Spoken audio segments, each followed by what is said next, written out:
दसराची ती शांत शुभ सकाळ होती.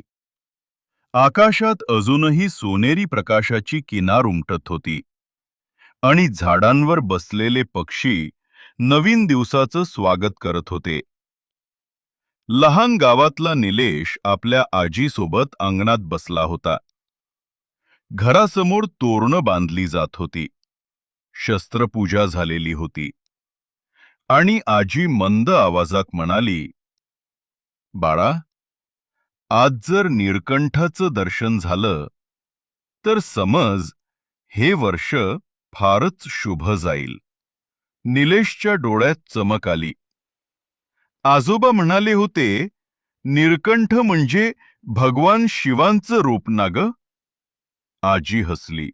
"हो, समुद्रमंथनात जेव्हा शिवांनी कालकूट विष प्यालं तेव्हा त्यांचा गळा निळा झाला, म्हणून ते झाले नीळकंठ. हा पक्षी, त्याचं नावही तसंच, नीळकंठ. निळसर पिसं, आकाशात उडताना जणू काही देवाचं रूप. जेव्हा रामाने रावणाचा वध केला तेव्हा त्याला ब्रह्महत्येचे पाप लागले, पण शिवाने नीळकंठ पक्षाच्या रूपात रामाला दर्शन देऊन ते पाप दूर केले. त्या क्षणी दूर आकाशात एक हलका निळसर चमकणारा पक्षी दिसला. निलेशने खिडकीतून पाहिलं, तोच नीळकंठ.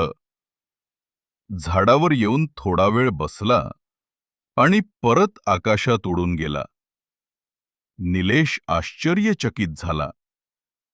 त्याच्या मनात काहीतरी जागं झालं होतं. एक श्रद्धा, एक अंधश्रद्धा नव्हे, तर देवावरचा विश्वास.